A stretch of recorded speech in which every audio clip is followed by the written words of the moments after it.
शिक्षण संस्थानों के सभी इंजीनियरिंग व्यवसायों के विषय वर्कशॉप कैलकुलेशन एंड साइंस की पाठचर्या में अंकित प्रश्न एस्टिमेशन एंड कास्टिंग पर आपको आज मैं प्रशिक्षण प्रदान करूंगा। एस्टिमेशन एंड कास्टिंग का परिचय, introduction of estimation and casting.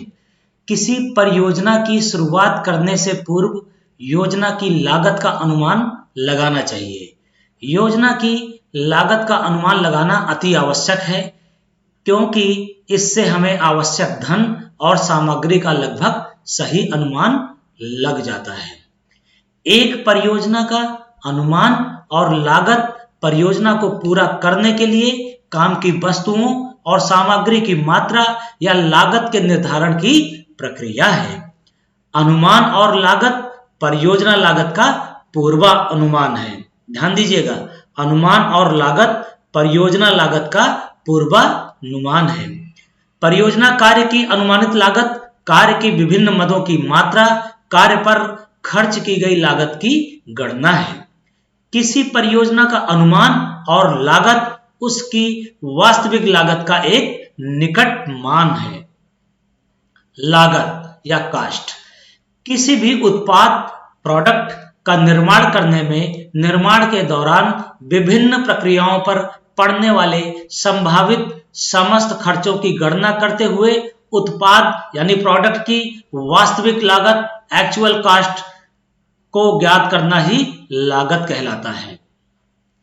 लागत के उद्देश्य, ऑब्जेक्टिव्स ऑफ कास्ट, प्रोजेक्ट का बजट तैयार करने में आसानी, उत्पाद प्रोडक्ट की एक्चुअल कास्ट ज्ञात करने में, यह लागत निर्धारण, लागत नियंत्रण और लागत में कमी से संबंधित निर्णय लेने में, यह वस्तुओं और सेवाओं के उत्पादन से संबंधित आय और व्यय को रिकॉर्ड करता है, बजट निर्धारण करने में सहायता प्रदान करता है, बेकार तथा खर्चीली प्रक्रियाओं का पता लगाता है, उत्पाद या प्रोडक्ट की वास्तविक लागत और एस्टिमेटेड लागत की तुलना करने में इसका उपयोग किया जाता है। लागत के तत्व, एलिमेंट्स ऑफ कास्ट। तो यहाँ पर मैंने एक चार्ट बनाया है कि कास्ट के एलिमेंट्स क्या क्या होते हैं। तो कास्ट के 3 एलिमेंट्स होते हैं। देखिए, पहला मटेरियल, दूसरा लेबर, तीसरा एक्सपेंसेस, पदार्थ, श्रम और खर्च। अब इस मटेरियल के भी 2 पार्ट होते हैं, एक डायरेक्ट मटेरियल बोला जाता है और एक इनडायरेक्ट। इसके मटेरियल के 2 पार्ट हुए, एक डायरेक्ट और एक इनडायरेक्ट। ऐसे ही लेबर के 2 पार्ट होते हैं, एक डायरेक्ट और एक इनडायरेक्ट। फिर एक्सपेंसेस भी डायरेक्ट और इनडायरेक्ट एक्सपेंसेस में होते हैं। तो पदार्थ, मटेरियल क्या होता है, सबसे पहले हम इसके विषय में जानें। किसी भी प्रोडक्ट के उत्पादन में जो पदार्थ प्रयुक्त किए जाते हैं उनको हम 2 भागों में बांटते हैं। मान लीजिए आपको किसी भी प्रोडक्ट को कंपनी से बनाना है, कंपनी में बनाना है, तो वो किस तरह का होता है और वो कितने प्रकार का होता है उसके विषय में यहाँ पर बताया गया है। मटेरियल, पदार्थ, इसको हमने 2 भागों में बांट दिया, एक डायरेक्ट मटेरियल और एक इनडायरेक्ट मटेरियल। अब डायरेक्ट मटेरियल क्या होता है? डायरेक्ट मटेरियल यानी प्रत्यक्ष पदार्थ, वह पदार्थ जो उत्पाद प्रोडक्ट को सीधे तौर पर बनाने में किया जाता है, प्रत्यक्ष पदार्थ कहलाता है। प्रत्यक्ष पदार्थ पर खर्च किए जाने वाला धन प्रत्यक्ष पदार्थ लागत या डायरेक्ट मटेरियल कास्ट कहलाती है। यानी कि प्रत्यक्ष पदार्थ पर जितना पैसा या रुपया खर्च किया जाता है वो प्रत्यक्ष पदार्थ की या डायरेक्ट मटेरियल की कास्ट होती है। प्रत्यक्ष पदार्थ उत्पाद या प्रोडक्ट का अभिन्न अंग होता है और इनको उत्पादीय पदार्थ, प्रोडक्टिव मटेरियल्स भी कहते हैं। तो यहाँ पर एक क्वेश्चन आ सकता है कि डायरेक्ट मटेरियल क्या होता है। फिर अप्रत्यक्ष पदार्थ, इनडायरेक्ट मटेरियल, ऐसे पदार्थ जिनका प्रयोग उत्पाद प्रोडक्ट के उत्पादन में अप्रत्यक्ष रूप से किया जाता है, जो कि डायरेक्ट नहीं होता है, इनडायरेक्ट में किया जाता है, जो कि उत्पाद के अभिन्न अंग के रूप में नहीं होते किंतु उत्पादन में इनकी आवश्यकता पड़ती है, अप्रत्यक्ष पदार्थ कहलाते हैं। जैसे coolant, grease, Mobil oil, cotton waste, lubricant, coal आदि। ये सब क्या है? इनडायरेक्ट मटेरियल या अप्रत्यक्ष पदार्थ है। अप्रत्यक्ष पदार्थ पर खर्च किए जाने वाला धन अप्रत्यक्ष पदार्थ लागत इनडायरेक्ट मटेरियल कास्ट कहलाती है। श्रम पदार्थ का जो दूसरा भाग है वो लेबर या श्रम के रूप में आता है। ठीक, एलिमेंट ऑफ जो एलिमेंट थे यहां पर आपको मैंने बताया था, जो एलिमेंट है एलिमेंट ऑफ कास्ट वो दूसरा क्या है, श्रम है, लेबर है। ओके, तो किसी भी प्रोडक्ट के उत्पादन में प्रयुक्त श्रम को दो भागों में बांटा जाता है। लेबर को यहां पर हमने दो भागों में बांट दिया, एक डायरेक्ट लेबर और दूसरा इनडायरेक्ट लेबर। अब डायरेक्ट लेबर या प्रत्यक्ष श्रम क्या है? प्रोडक्ट को निर्माण करने में जो श्रमिक, वर्कर या कारीगर प्रत्यक्ष रूप से, डायरेक्ट रूप से अपना काम कर रहे हैं उन्हें प्रत्यक्ष श्रम या डायरेक्ट लेबर कहा जाता है। प्रत्यक्ष श्रम डायरेक्ट लेबर को दी जाने वाली मजदूरी, वेजेस पेड को प्रत्यक्ष श्रम लागत या डायरेक्ट लेबर कास्ट कहते हैं। अप्रत्यक्ष श्रम इनडायरेक्ट लेबर उत्पाद, प्रोडक्ट को निर्माण करने में अप्रत्यक्ष रूप में लगाई गई लेबर को, जैसे सुपरवाइजर, स्टोर कीपर, हेल्पर, कार्यालय स्टाफ, प्रशासनिक कर्मचारी, फोरमैन इत्यादि को अप्रत्यक्ष श्रम या इनडायरेक्ट लेबर कहते हैं। ये अप्रत्यक्ष रूप से प्रत्यक्ष कर्मियों के कार्य में सहायक होते हैं। अप्रत्यक्ष श्रम इनडायरेक्ट लेबर को नॉन प्रोडक्टिव लेबर भी कहा जाता है। अप्रत्यक्ष श्रम की श्रेणी में आने वाली कार्मिकों को दी जाने वाली मजदूरी या वेजेस को अप्रत्यक्ष श्रम लागत या इनडायरेक्ट लेबर कास्ट कहते हैं। व्यय एलिमेंट जो है, एलिमेंट ऑफ कास्ट का जो तीसरा पार्ट है वो व्यय है, एक्सपेंसेस है। तो प्रत्यक्ष पदार्थ लागत डायरेक्ट मटेरियल कास्ट तथा प्रत्यक्ष श्रम लागत डायरेक्ट लेबर कास्ट को छोड़कर उत्पादन कार्यों में होने वाले सभी आवश्यक खर्चे व्यय या एक्सपेंसेस की श्रेणी में आते हैं। ये निम्न प्रकार के होते हैं। अब यहां पर देखिए एक्सपेंसेस को दो भागों में बांट दिया, डायरेक्ट एक्सपेंसेस और इनडायरेक्ट एक्सपेंसेस। ओके, अब डायरेक्ट एक्सपेंसेस क्या होता है, प्रत्यक्ष व्यय क्या होता है? ऐसे व्यय जो प्रत्यक्ष पदार्थ या प्रत्यक्ष श्रम के अलावा किसी विशिष्ट उत्पाद या जाप पर खर्च किए जाते हैं, प्रत्यक्ष व्यय या डायरेक्ट एक्सपेंसेस की श्रेणी में आते हैं। अप्रत्यक्ष व्यय या इनडायरेक्ट एक्सपेंसेस ऐसे व्यय जो प्रत्यक्ष पदार्थ लागत डायरेक्ट मटेरियल कास्ट या प्रत्यक्ष श्रम लागत डायरेक्ट लेबर कास्ट तथा प्रत्यक्ष व्यय डायरेक्ट एक्सपेंसेस के अलावा होते हैं, अप्रत्यक्ष व्यय या इनडायरेक्ट एक्सपेंसेस की श्रेणी में आते हैं। लागत के वर्ग, कैटेगरीज ऑफ कास्ट। लागत को दो वर्गों में विभाजित किया जा सकता है। पहला, कुल वित्तीय निवेश या टोटल कैपिटल इन्वेस्टमेंट, या इसको शॉर्ट फॉर्म में TCI बोला जाता है, टोटल कैपिटल इन्वेस्टमेंट। दूसरा पार्ट है कुल वार्षिक लागत, टोटल ईयरली कास्ट या टोटल एनुअल कास्ट, TAC भी बोलते हैं इसको। कुल वित्तीय निवेश, टोटल कैपिटल इन्वेस्टमेंट किसी भी प्रकार के निर्माण में लागत के मिश्रित मूल्य को कुल वित्तीय व्यय कहा जाता है, जैसे कि उपकरण, वेतन, पदार्थ मूल्य, नियंत्रण प्रणाली, जमीन, इमारत आदि। ये सब जो है टोटल कैपिटल इन्वेस्टमेंट या कुल वित्तीय निवेश के अंतर्गत आते हैं। कुल वार्षिक लागत, टोटल एनुअल कास्ट या टोटल ईयरली कास्ट, ये क्या होता है? कुल वार्षिक लागत में तीन एलिमेंट होते हैं, तीन अवयव होते हैं। पहला, प्रत्यक्ष लागत डायरेक्ट कास्ट, इसको DC से डिनोट करते हैं। अप्रत्यक्ष लागत इनडायरेक्ट कास्ट, इसको IC से डिनोट करते हैं। IC का मतलब इनडायरेक्ट, C का मतलब कास्ट। रिकवरी ऋण, रिकवरी क्रेडेंशियल। तो इसका एक फार्मूला निकलता है, total annual cost is equal to direct cost plus indirect cost minus recovery credential. तो यहाँ TAC हमने आपको बताया था, TAC का मतलब टोटल एनुअल कास्ट है, ये जो DC है यहाँ पर DC का मतलब डायरेक्ट कास्ट हो गया, IC है इनडायरेक्ट कास्ट, ये इनडायरेक्ट कास्ट है, और माइनस RC जो है RC का मान, RC का मतलब रिकवरी क्रेडेंशियल। तो total annual cost is equal to direct cost plus indirect cost minus recovery credential.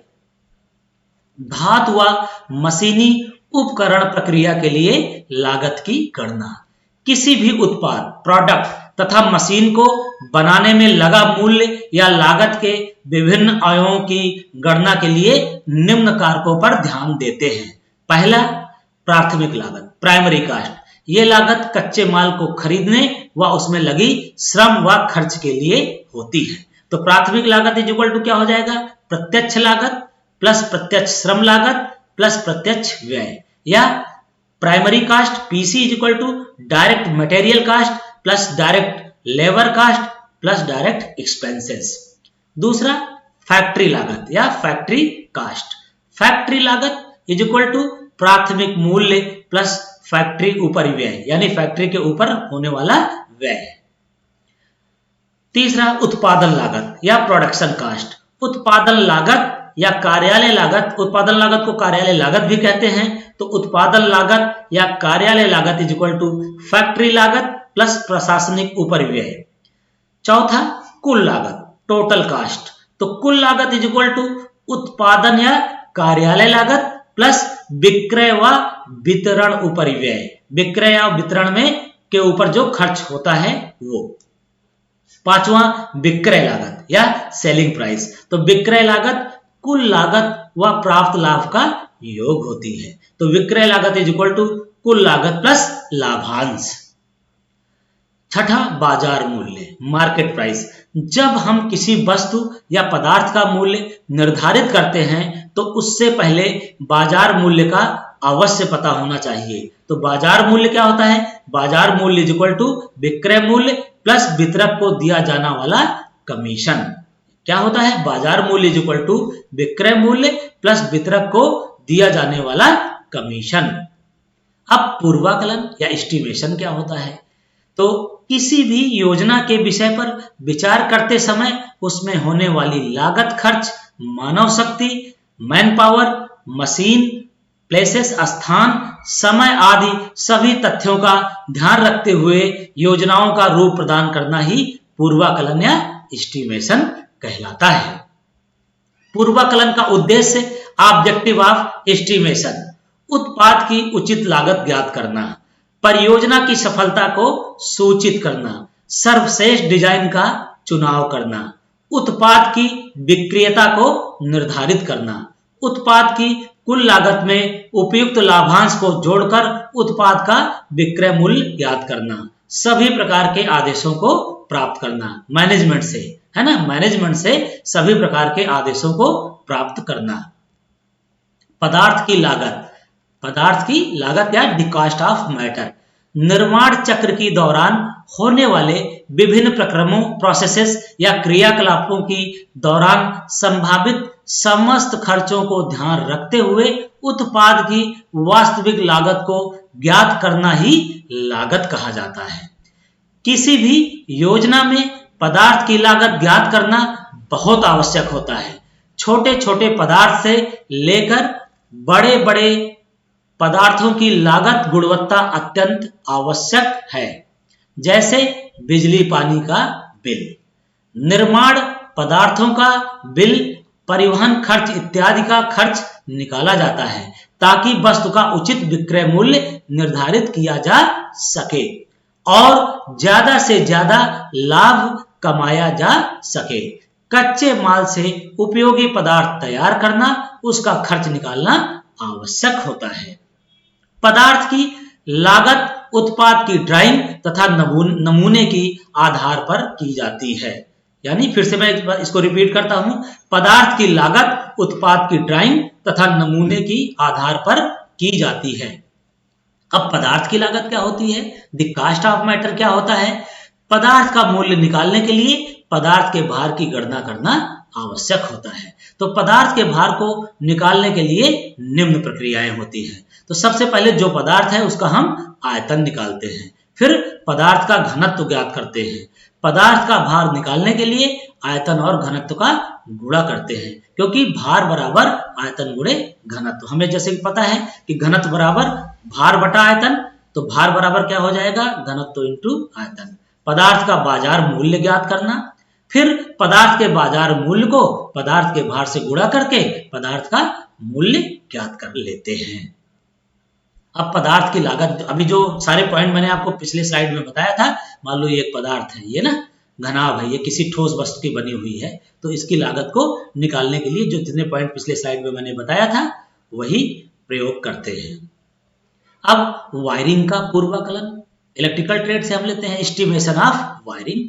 मान लीजिए कि कोई कमरा बना है, कोई घर है, उसका मैप है और उसका वायरिंग का एस्टिमेशन आपको बताना है। तो चूंकि आप इलेक्ट्रिकल ट्रेड से पास आउट हैं, वायरमैन ट्रेड से पास आउट हैं, तो आपको बताना पड़ेगा ना कि भाई इसका एस्टिमेशन कितना आएगा। नॉर्मली जब भी हम किसी घर में जाते हैं तो घर का मालिक पूछता है कि इस घर में वायरिंग या इस कमरे में वायरिंग लगाने के लिए कितना एस्टिमेशन होगा, है ना। तो आइए इसको देखते हैं हम लोग। जब किसी आर्किटेक्ट के द्वारा वायरिंग का मैप तैयार किया जाता है तो एक वायरमैन या इलेक्ट्रीशियन उस नक्शे को देखकर वायरिंग के खर्च का हिसाब लगाता है। वायरिंग का हिसाब लगाते समय निम्न बातों का ध्यान रखना आवश्यक है।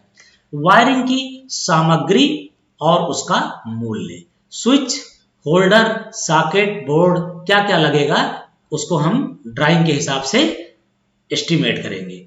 वायरिंग में प्रयुक्त वस्तुएं और उनका मूल्य, जैसे सभी तरह की पाइप, एल्बो, हुक, स्क्रू आदि जो आर्किटेक्ट द्वारा मैप दिया जाता है उसके हिसाब से उसका एस्टिमेशन करेंगे। और इस सब को करने में कितना बेजेस, कितनी मजदूरी लगेगी, कितनी मैन पावर का वेजेस होगा, उसको भी हम एस्टिमेट कर लेते हैं। अब कुछ इंपॉर्टेंट क्वेश्चंस हैं। एक 5 horse power motor 440 volt supply की है। मोटर का स्टार्टर मोटर से 2 मीटर की दूरी पर लगाना है। इस मोटर को स्टार्टर से सप्लाई देने के लिए प्रयोग किए जाने वाले सामान की सूची बनाएं तथा कुल अनुमानित लागत ज्ञात करें। चलिए आइए इस क्वेश्चन को सॉल्व करते हैं। पहले तो एस्टिमेट करते हैं हम लोग। अब हमने एस्टिमेट किया तो उसमें आया डायरेक्ट ऑनलाइन स्टार्टर, हमें एक नंबर की जरूरत पड़ेगी। मेन स्विच 3 फेज एक क्वांटिटी चाहिए, एक नंबर की क्वांटिटी चाहिए। कंड्यूट पाइप 25 mm की 12 फीट की होनी चाहिए। फ्लेक्सिबल कंड्यूट 25 mm की 3 फीट की होनी चाहिए। कंड्यूट बैंड जो 25 mm की हो वो 3 नंबर चाहिए हमें। गिट्टियां 6 चाहिए। अर्थ क्लिप 25 mm की 6 चाहिए। पीवीसी वायर या जो कि कॉपर की हो 7/20 की हो वो 36 फीट की चाहिए। Earthing wire GI 8 SWG 24 feet की होनी चाहिए। सीमेंट और सैंड बालू, इसका जो अनुपात होगा वो ये लगभग 3 kg का होना चाहिए 3:1 के रेशियो में। सैंडल 25 mm की 10 नंबर चाहिए। स्क्रू फॉर सैंडल के लिए जो स्क्रू प्रयुक्त होगा वो 20 mm की होनी चाहिए, वो 18 नंबर होनी चाहिए, 18 क्वांटिटी चाहिए। स्क्रू फॉर गिट्टियां 20 mm की, वो 18 नंबर की होनी चाहिए। स्क्रू फॉर बोर्ड जो लगाएंगे 60 mm, जो स्क्रू होगा वो 60 mm की होनी चाहिए और उसकी क्वांटिटी 6 होनी चाहिए। तो इस प्रश्न के हिसाब से हमें कितने सामान की आवश्यकता पड़ती है उसकी एक एस्टिमेशन बना लिया मैंने। अब इसको एस्टिमेट तो किए, अब इसमें कितना खर्चा लगेगा। तो जो सामान था उस सामान की क्वांटिटी के हिसाब से हमने उसकी कीमत लिखी। अब जैसे direct online starter quantity 1 use होगी तो इसकी कीमत 1500 रुपए होगी। तो टोटल सामान जो है 1500 गुणे 1 कर देंगे तो हमें 1500 रुपए लगेगा स्टार्टर को लगाने में। मेन स्विच 3 फेज, इसकी संख्या 1 है, 450 है, तो इसका 450 यूज हो जाएगा। कंड्यूट पाइप 25 mm की 12 फीट की है, इसकी कीमत जो है 20 रुपए 20 के हिसाब से होना चाहिए। तो 1 फीट का दाम जो है 20 रुपए है, तो 12 फीट का 240 रुपए हो जाएगा। ऐसे फ्लेक्सिबल कंड्यूट जो 25 mm की है, 3 फीट की है, अगर 1 फीट का दाम 20 रुपए है तो 3 फीट यानी 60 रुपए आ जाएगा। फिर कंड्यूट बैंड 3 है, इसकी क्वांटिटी अगर 3 है और 1 का दाम 15 रुपए है तो 15 में 3 का मल्टीप्लाई करेंगे तो 45 रुपए की खर्च आएगा। गिट्टियां अगर 6 हैं और एक गिट्टी का दाम अगर 2 है तो 12 रुपए गिट्टियों के खर्च में आएगा। अर्थ क्लिप अगर 6 यूज कर रहे हैं और एक क्लिप का दाम 2 रुपए है तो टोटल दाम 12 रुपए हो जाएगा। पीवीसी वायर या कॉपर 7/20 का 36 फीट का है, अगर 1 फीट का दाम 5 रुपए है तो 36 फीट का जो है पीवीसी वायर यूज करने में टोटल 180 रुपए का खर्च आएगा। अर्थिंग वायर GI जो कि 8 SWG का है, 24 फीट का यूज करना है। अगर 1 फीट का दाम 8 रुपए है तो कुल मिला के 192 रुपए का खर्च आएगा। सीमेंट और बालू जो कि 3 किलो खरीदना है, इनका रेशियो अगर 3:1 में लेते हैं तो 6 रुपए का पर किलो का खर्च अगर आता है तो 18 रुपए का खर्च यहाँ पर आएगा। सैंडल या 20 mm का या 10 नंबर का है, सामानों की संख्या अगर 10 है और एक सैंडल की कीमत 5 रुपए है तो 50 रुपए इसमें खर्च आएंगे। स्क्रू फॉर सैंडल 20 mm अगर 18 यूज होंगे और इसका कीमत अगर 1 रुपए है तो 18 की कीमत कितनी हो जाएगी? 18 रुपए। स्क्रू फॉर गिट्टी 20 mm की, अगर एक गिट्टी की कीमत 1 रुपए है तो 18 गिट्टियों की कीमत 18 रुपए हो जाएगी। स्क्रू फॉर बोर्ड जो कि 60 mm का बोर्ड है, अगर स्क्रू 60 mm की स्क्रू है, अगर हम 6 स्क्रू यूज करेंगे और एक स्क्रू का दाम 2 रुपए है तो इस तरह से 12 रुपए खर्च आएगा। तो टोटल इनका अगर हम जोड़ते हैं तो 2807 रुपए आता है। टोटल एस्टिमेटेड कास्ट कितना हो गया? 2807। तो अभी पूरी तरह से एस्टिमेटेड कास्ट नहीं आई है, और अब चूंकि इनको सबको लगाने में इसकी मजदूरी कितनी आएगी? वो 700 रुपए। तो मोटर को स्टार्टर से सप्लाई देने के लिए फिटिंग का कुल मूल्य अनुमानित खर्चा एस्टिमेटेड कास्ट कितना आ जाएगा? तो ये 2807 रुपए प्लस मजदूरी, तो टोटल अगर इसको जोड़ते हैं तो 3507 रुपए होगा। ओके, तो इस तरह से हम एक अनुमानित खर्चा बता सकते हैं। यहाँ पर दोस्तों जो दाम मैंने लिया है जरूरी नहीं है कि वो एग्जैक्ट दाम हो, यहाँ पर दाम ज्यादा भी हो सकता है। जस्ट एक एग्जांपल लिया है आपको समझाने के लिए, है ना? तो इसको ध्यान रखिएगा। दूसरा प्रश्न है, यदि किसी योजना की प्रत्यक्ष लागत रुपए 12,000 है, यानी डायरेक्ट कास्ट डीसी का मान 12,000 है, तथा अप्रत्यक्ष लागत इनडायरेक्ट कास्ट का मान 6,000 है, और रिकवरी क्रेडेंशियल रिकवरी ऋण आरसी का मान 2270 है, तो कुल वार्षिक लागत क्या होगी? तो प्रश्न के अनुसार आरसी रिकवरी क्रेडेंशियल 2270 रुपए, आईसी इनडायरेक्ट कास्ट 6,000 रुपए, डीसी डायरेक्ट कास्ट का मान 12,000 है, तो टोटल एनुअल कास्ट क्या हो जाएगा? TAC total annual cost is equal to direct cost plus indirect cost minus recovery credential. ये फार्मूले से आपको मैंने बताया था। अब इसमें डीसी का मान 12,000 और इनडायरेक्ट कास्ट का मान 6,000 रखा, रिकवरी क्रेडेंशियल का मान माइनस 2270 रुपए रखा, और इनको जोड़ा तो 18,000। 18,000 में 2270 को जब घटाते हैं तो टोटल 15,730 रुपए प्राप्त होते हैं। तो कुल वार्षिक लागत क्या हो जाएगी? 15,730 रुपए। अगला क्वेश्चन है, 50 × 40 × 30 mm आकार के आयताकार ब्लॉक की अनुमानित मिलिंग लागत क्या होगी यदि मिलिंग कास्ट की दर 1 रुपए प्रति सेंटीमीटर के स्क्वायर हो? अब 50, 40 और 30 mm के आकार की एक आकृति है, आयताकार ब्लॉक है, तो इसकी मिलिंग की लागत हमें ज्ञात करनी है। तो सबसे पहले क्या करेंगे? इसका हम क्षेत्रफल निकाल लेंगे, एरिया निकालेंगे ना, एरिया में ही तो मिलिंग होगी। तो मिलिंग को करने के लिए हमें एरिया निकालना पड़ेगा। तो आयताकार ब्लॉक का आकार क्या है? 50 × 40 × 30 mm, और जैसा हम जानते हैं कि 1 सेंटीमीटर में 1/10 mm होता है। तो 50 mm में कितना हो जाएगा? 5 सेंटीमीटर। 10 का भाग कर देंगे। 40 mm में कितने सेंटीमीटर? 40/10 यानी 4 हो जाएगा। 30 mm में कितने सेंटीमीटर? 30/10 यानी 3 आ जाएगा। तो इस तरह से हमने mm को सेंटीमीटर में बदल दिया। अब आयताकार ब्लॉक है, ये एक तरह से घनाभ क्यूबॉइड का शेप है, तो क्यूबॉइड का जो सतह का क्षेत्रफल क्या हो जाएगा? 2 × LB + BH + HL, यानी 2 गुणे ब्रैकेट के अंदर लंबाई गुणे चौड़ाई प्लस चौड़ाई गुणे ऊंचाई प्लस ऊंचाई गुणे लंबाई। अब इनका सबका ये लंबाई है, मान लो ये L है, ये V है ना, ये मान लो लंबाई है, ये चौड़ाई है और ये ऊंचाई है। सेंटीमीटर में लंबाई कितना हुआ? 5 सेंटीमीटर। चौड़ाई मान लेंगे V का मान 4 और ऊंचाई का मान अगर 3 सेंटीमीटर मानते हैं। तो इस फार्मूले में आयताकार ब्लॉक का सतह का क्षेत्रफल निकालने के लिए इस फार्मूले में सबकी वैल्यू रखते हैं। 2 ब्रैकेट के अंदर L का मान 5 गुणे B का मान 4 है, चौड़ाई 4 है, प्लस चौड़ाई यानी 4 गुणे ऊंचाई यानी 3 प्लस ऊंचाई 3 सेंटीमीटर गुणे 5। अब सबको क्या करेंगे? अंदर मल्टीप्लाई करेंगे। तो 5 चौका 20, 4 तिहाई 12, 20 12 32 और 15 5 तिहाई 15, 32 और 15 कितना हो जाएगा? 47। और 47 में जब 2 का मल्टीप्लाई कर देंगे तो 94 की प्राप्ति होती है। अब हम जानते हैं मिलिंग की दर क्या है? 1 रास पर सेंटीमीटर स्क्वायर। तो यहाँ जो आयताकार ब्लॉक का क्षेत्रफल है 94 सेंटीमीटर स्क्वायर आएगा। ओके, और मिलिंग की दर क्या है, पर सेंटी स्क्वायर पर 1 रुपए लगता है। तो आयताकार ब्लॉक की अनुमानित मिलिंग लागत क्या हो जाएगी, इस 1 रुपए को इस 94 सेंटीमीटर स्क्वायर में गुणा कर देंगे तो कुल कितना मिल जाएगा, 94 रुपए। यानी इस आयताकार ब्लॉक में मिलिंग कास्ट की दर कितनी हो जाएगी, 94 रुपए। प्रशिक्षण का सारांश, हमने एस्टिमेशन और कास्टिंग के विषय में जाना। कास्टिंग या कास्ट क्या होता है उसकी डेफिनेशन को समझा।